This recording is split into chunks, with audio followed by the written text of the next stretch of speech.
Sneakers and Cleats, the podcast. Welcome back to the Sneakers and Cleats podcast. This is Monday, June 30th. This is episode 208. I'm Matt. This is Don. The white-haired mane over there is Chuck Migatinic, back and fresh from vacation. Chuck, how are you?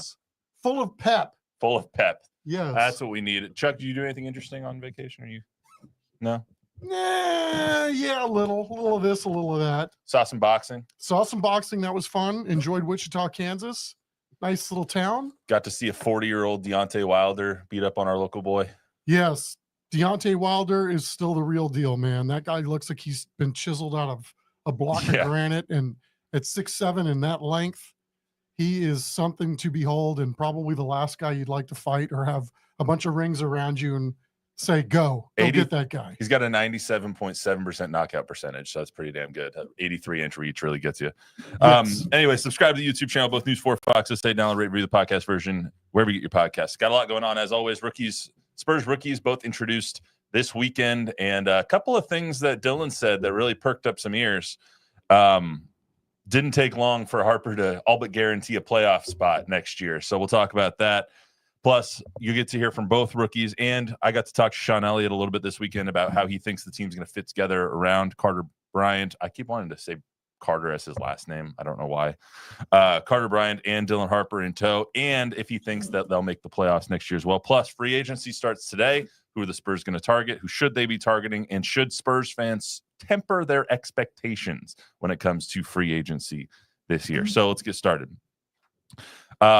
We're going to start with the rookie introductions. There was a great event up at the Rocket La Cantera. There was a lot of people there, probably a couple hundred people there to interact with Dylan Harper, interact with Carter Bryant, see them Q&A. They asked a lot of taco questions to the rookies, as would be expected of San Antonio. And they asked a lot of Fiesta questions, but credit to Carter and Dylan. They don't know anything about Fiesta at the moment, but they answered them as well as they could have. Before we get started on the introductions, want to address the number aspect of this. Dylan Harper's going to be wearing number 2. Bryant going to be wearing number 11. No one has worn number 2 since he who shall not be named, Kawhi Leonard, left in 2018. There was a lot on Twitter, and I saw you commenting on some of it, Don, saying, I will show restraint. I will show restraint. I will show restraint. About people saying that it's disrespectful for the Spurs to continue to use the number 2. Two people, both blogger guys that live in their mom's basement who don't live in San Antonio. So for people who think that Kawhi Leonard's number should be retired by the Spurs because of the contributions that he made in his 7-year run, just give me your take on why it hasn't been and why it won't ever be.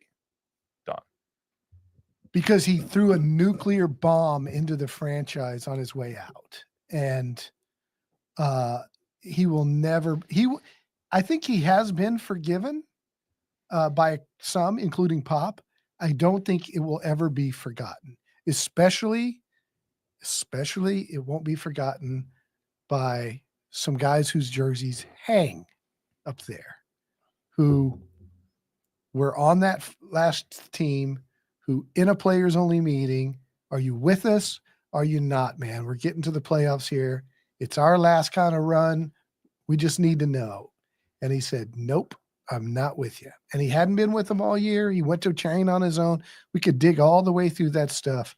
But there was anger, vitriol, and disrespect forevermore when it comes to him. I don't know. I just have a sense that sometimes time heals all wounds, right? And I mean, he did win a championship here. They don't win a championship without him. And they don't get to the finals without him the year before either. Yeah, and they were really good the year after too. That one, the year that they had to play Golden State in the Western Conference Finals, and they were a heavy underdog, but they were up, 20-something points. And then he goes down with the ankle injury. The old Zaza Pachulia game. Yes. So I don't know. It's kind of a mixed bag, and it's maybe hard, I think, to sit back and appreciate what he did when things were going well, because things did go so bad. But I think over time, especially as we get further and further away from the championship era, that maybe what he did here wasn't all bad and there was a lot of good that came out. Do you think he was a good player? Do you think if he left on better terms that it would be retired? Because he objectively, there's play. Well, no, eventually though. Like there's players on the list of retired Spurs jerseys that he had a better career than in a Spurs jersey. You can argue that he had a better career than James Silas, than Johnny Moore, than Avery Johnson. You can argue that he had a better career and a bigger impact on the Spurs than at least those three players. Yeah, but they're not hanging in there because they won championships, right? So like, I mean Avery did, but the other two did not. Yeah, but Avery, when he retired, was the all-time assist leader. Like, you got to remember, Kawhi was the fourth best player on the teams until after that 2014 championship. Tim, Tony, and Manu averaged all more points than he did in 13 and 14. He was a part, and Andre Iguodala won a Finals MVP on a team with Steph and Clay and Draymond, and Andre Iguodala won the Finals MVP. Kawhi was very good. He was still the third or fourth leading scorer in the playoffs. But it was in 2014. 2014 was kind of his coming of age. Correct. Like 2014 was like Kawhi Leonard is now, the torch has been passed. He is now going to be our best player from now on, pretty much, because Tim was nearing the end. Tony was nearing the end. Manu was nearing the end. It was almost like wow, the Spurs have a guy that's going to continue this dynasty now that you have this dude. And he was very good. But he was good because the big three allowed him to be, right? I mean, he was a weapon, and they recognized it. And just like David, let Tim carry the torch, those guys knew that he could really help them win. And he did help them win. And you could argue that his contributions are worthy of jersey retirement up until the last 2 years. And then, I mean, there's a reason that Larry Keenan's jersey is not retired. Larry Keenan was a great player and an all-star, one of the few Spurs to ever be voted to be a starter in the all-star game. And he was a 2-time all-star. He was a 4-time ABA NBA all-star. He's still, and I've made the case for Keenan many times, he's still the only guy other than David Robinson to average 20 and 10 for a career here. His jersey's not hanging up because he got sideways with Red McCombs and Bob Bass on the way out. And then the new regime came in. But Larry Keenan's jersey deserves to be retired too. There's Bruce Bowen, I could argue, not necessarily does. I mean, won, 4 championships with them? Three. Bruce? Yeah, 3 or 4. Yeah, but again, Bruce was, it depends. And this is not like Hall of Fame baseball talk. This is like franchises have different criteria.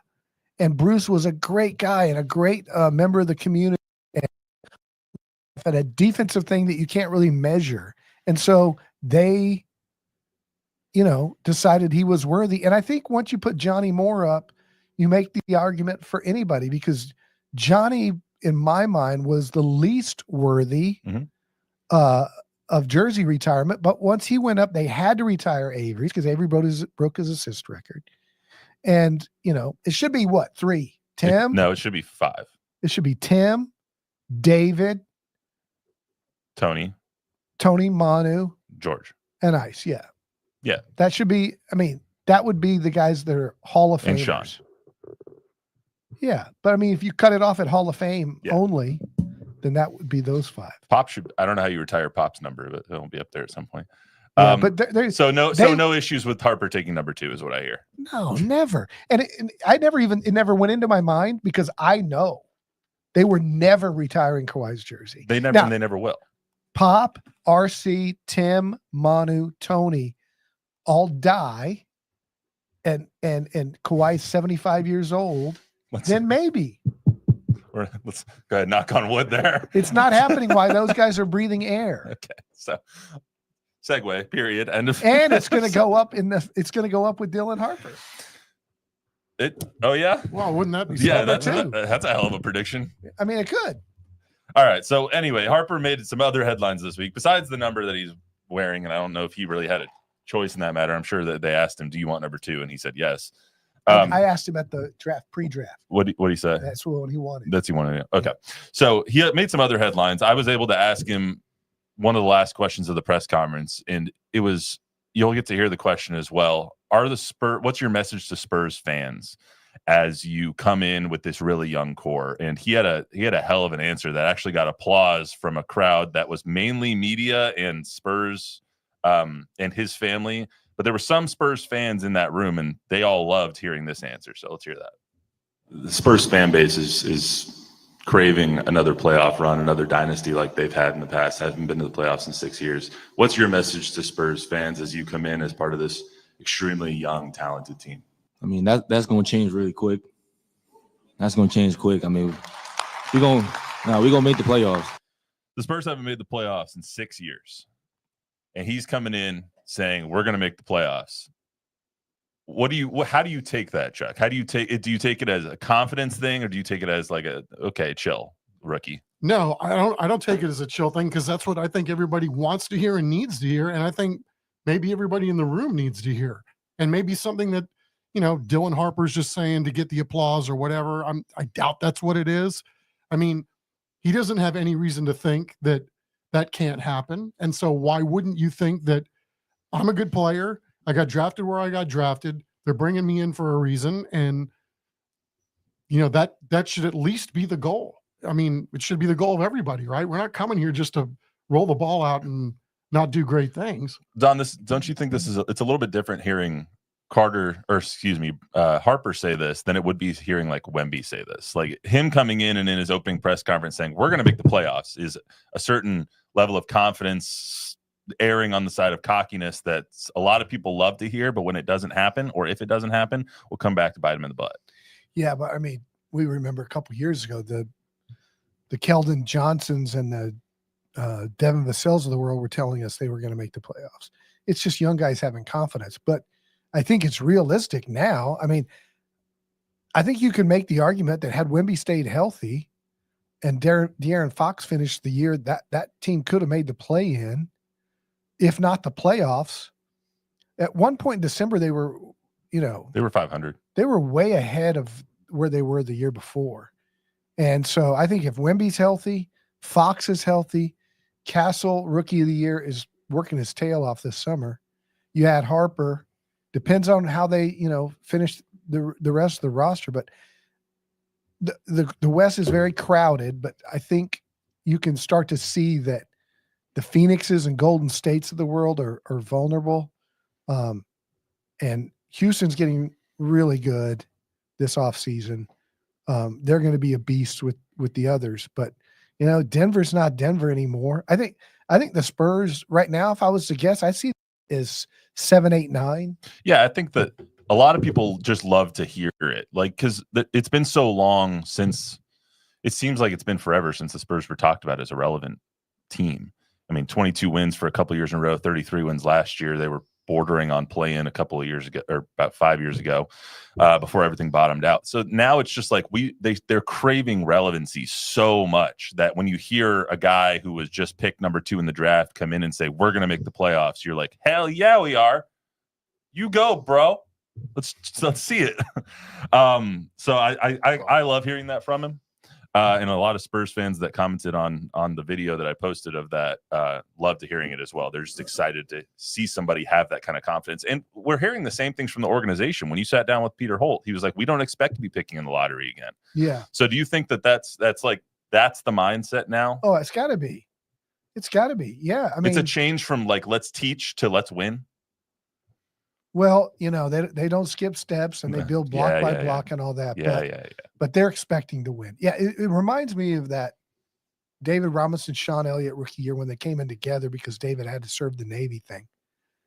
And they went, 20-62 to 62-20 overnight. I don't think this team does that, but I think this is the year that they definitely make the jump. I think we're underestimating what De'Aaron Fox meant once he got here.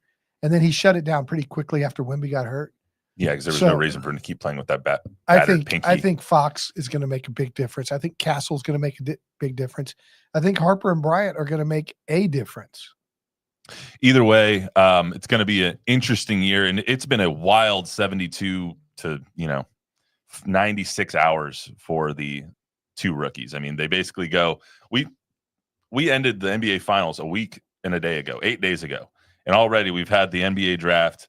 Spurs rookies have been introduced. The summer league schedule's out and free agency starting today. So I can't imagine what life practice today. Yeah, and they practice today. I can't imagine what life's been like for Carter Bryant and Dylan Harper. But upon their introductory press conference, this is a couple of bites that I thought I really liked from Dylan Harper and how he's kind of adjusting now to the emotions of being in the NBA.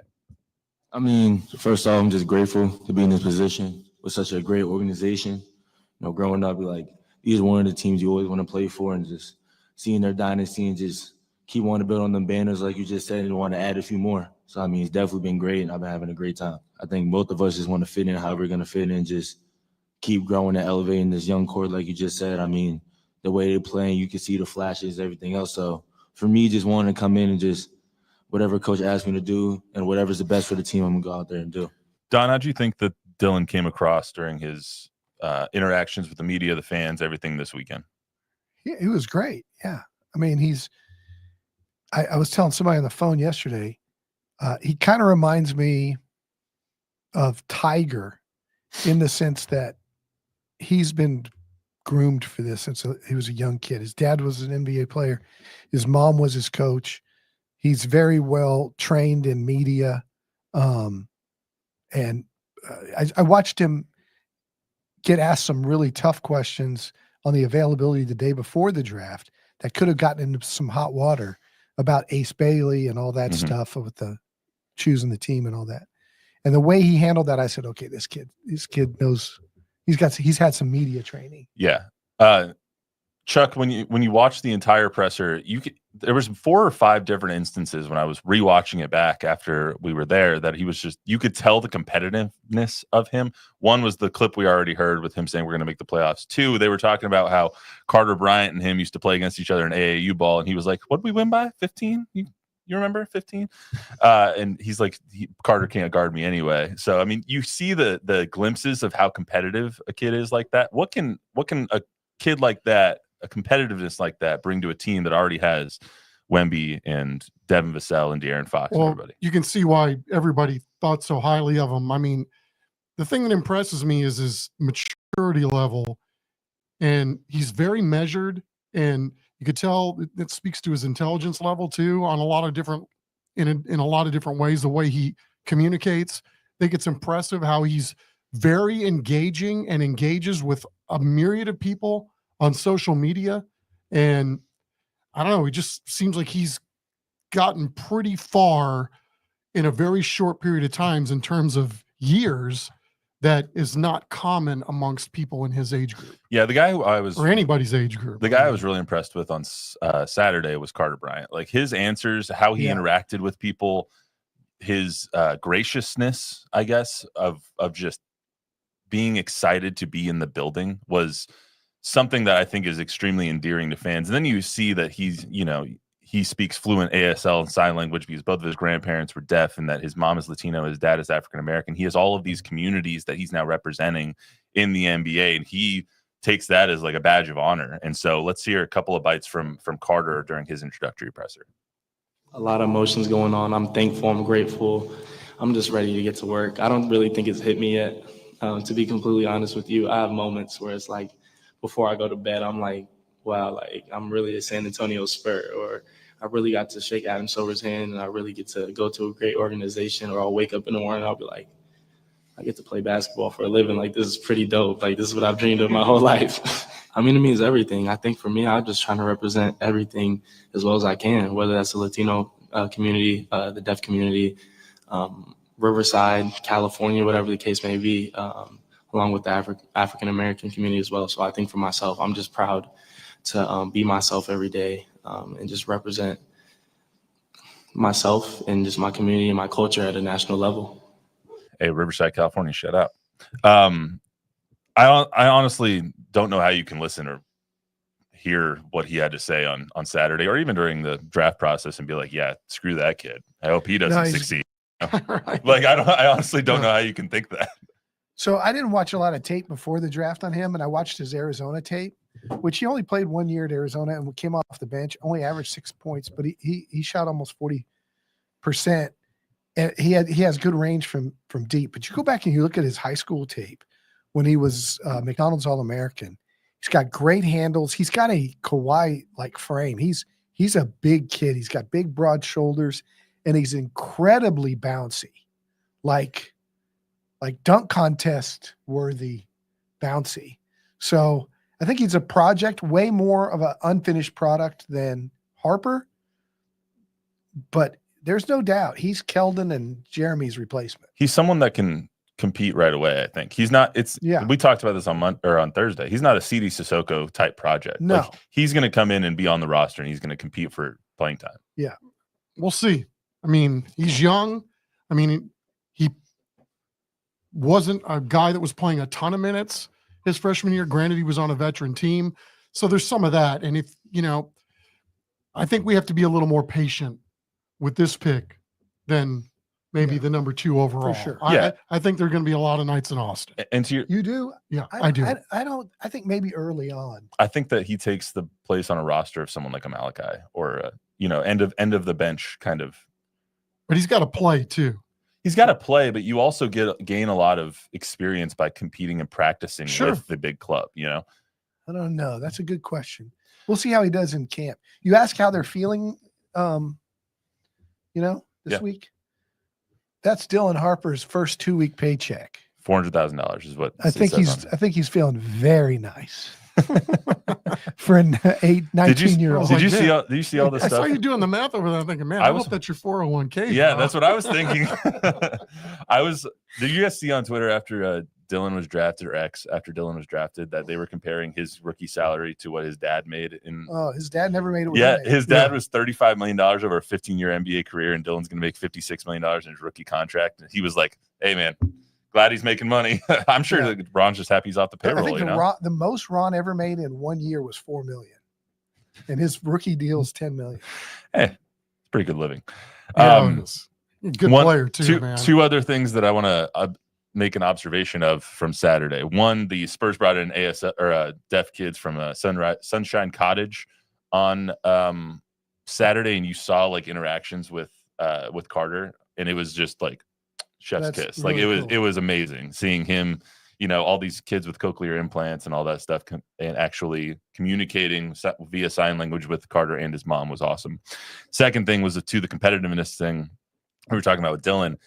They had a Spurs camp, Spurs Academy afterwards, after the introductions and all that stuff. And me and Mary Romager over at KSAT were both standing there and witnessing Dylan spike kids into the next millennium. And then there was a kid that was maybe 3 feet tall that was trying to guard Dylan full court just for fun.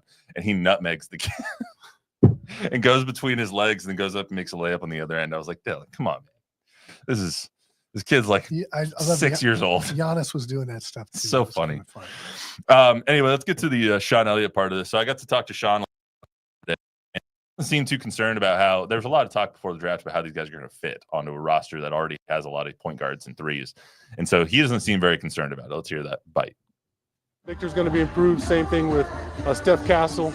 Then you talk about our guys with Keldon and Devin and Jeremy Sohan putting in the work. This is a team that can be extremely dangerous, and so I hope our guys looked at what OKC accomplished during their playoff run, and they aspire to be exactly the same way. I exported the wrong bite, but you still get the gist. He thinks that this team can be a playoff team, and that the San Antonio Spurs can be extremely dangerous in the Western Conference next year. Chuck, do you agree with how this roster is currently constituted? I think they can be a playoff team as it's currently constituted. I don't want to segue too quickly into getting into free agency. That's where we're going, so go for it. So, yeah, they got to make some more moves, and they're primed to do so. So, it's one thing to think, okay, we can just make the playoffs, but is that the mindset of the organization? Let's not only think about making the playoffs, let's thinking about having a really deep team, a really, a team that's got a little of this, a little of that, and can really make some heavy-duty moves in the Western Conference. Not just a team that's vying to get into the play-in or to be, one of the lower seeds, but to really make a serious move or make an attempt to make a serious move in the Western Conference this year. I think it's going to take more. Don? Yeah, I agree. You start looking at their team and you think, okay, they're going to be pretty good. And they will be. But the problem is Houston. Man, Houston's getting really good. Dallas too. Dallas with Cooper Flag, if Kyrie's healthy. and He won't be Davis. for the first Yeah. couple months of the season. And then you have Oklahoma City, Minnesota, and the rest. Denver, Lakers, Clippers. Yeah, I'm not sold on the Lakers. I mean, but still good teams with LeBron and Luka. Yeah, You're not going to get a bad team with Luka. It's really, really deep. And so because of that, if they were in the Eastern Conference, yeah, I'd have them as fourth or fifth best team, but they're gonna have to fight. I think they will in time. I don't know if it's this year. I do think they'll make the playoffs this year. I don't think they'll be an upper echelon Western Conference Finals team for a couple when Wemby, Castle, Harper mature. They never do. Look at this SGA Oklahoma City team. This is his 5th or 6th year in Oklahoma City. Mm-hmm. Yeah, they made that. They made the Paul George trade in 19, I think. Yeah. 20? So they've gone from 20 to 22 to 40 to 54 to 60. 68. Yeah. Yeah. So it's taken 4 or 5 years to build all that, to get Hartenstein, to add some pieces, add Caruso. You got to cook that soup for a little while. As far as who should the Spurs go after in free agency, I think it falls more on when you look at names like a Luke Cornett.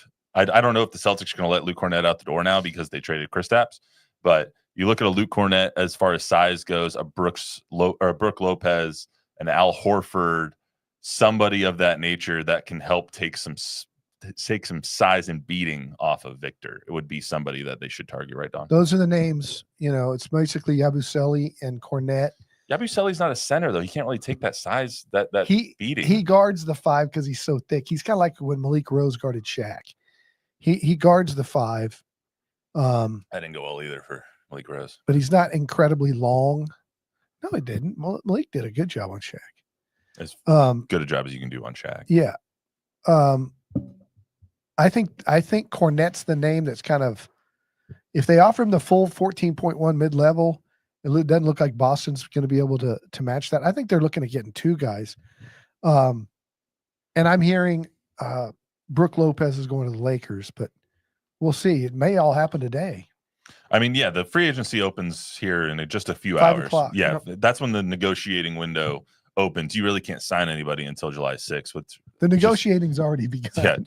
Yeah, the legal tampering or whatever the hell they want to call it, just like in the NFL. It's been going on for weeks. Open it up. Let's just Yeah. stop finding people for tampering. It's amazing that it opens at 5 o'clock and at 5:01 deals are done. Yeah, exactly. Allegedly. Somebody's reporting. That must have been a Well, we nice can't say text that they anything sent at until 5:01. Whatever day it is. As far as the shooting aspect goes, there's a lot of shooters on the market.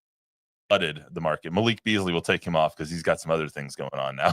Let's see where that story goes. Yeah, that's something for another day. Luke Kennard is on the open market. Duncan Robinson going to be on the open market. There's a lot of guys that can spot up and hit a knockdown 3. Do you expect and do you want them to sign 1 or maybe 2 of those guys to this roster? Yeah, I mean, it's going to be fascinating to see how it all plays out. I mean, are they going to go in all, right up off the jump? Or are they going to wait and let the market kind of dictate who's doing what or who goes where and all that kind of stuff? I mean, it's hard to figure out exactly what it is that they're going to ultimately end up doing because, like even Cornett, you're looking at a guy that plays 15, 16 minutes a ball game. So you're not talking about high impact, roster changing, all that kind of stuff. I mean, you're looking for pieces that kind of fit what you're looking to ultimately end up trying to do. I'm just curious to see ultimately where the Giannis market is going to go, because I don't think he's going to be back in Milwaukee at the end of this. It just seems like that's getting harder and harder for me to believe at this point. There was a headline this morning, I think it was either Brian Windhorst or Sean Marks, one of the two, that said that teams like the Spurs and Miami were waiting or have been, I guess, biding their time for the Giannis market to heat up, which is why they weren't so into the KDs of the world and weren't into those other trades. At this point, and Don, you can correct me if you think I'm wrong, that it seems like this team is going to go in kind of as they have it right now. Maybe there's a small trade that goes on with a Keldon or a Harrison or something like that. But this team's going to go in with Devin on the roster. They're going to go in with their big 5 now. And they're going to see exactly how this goes. So in free agency, you're going to see a lot of smaller deals. You're going to see a Luke Kennard for $5 million. You're going to see a Duncan Robinson for $10 million.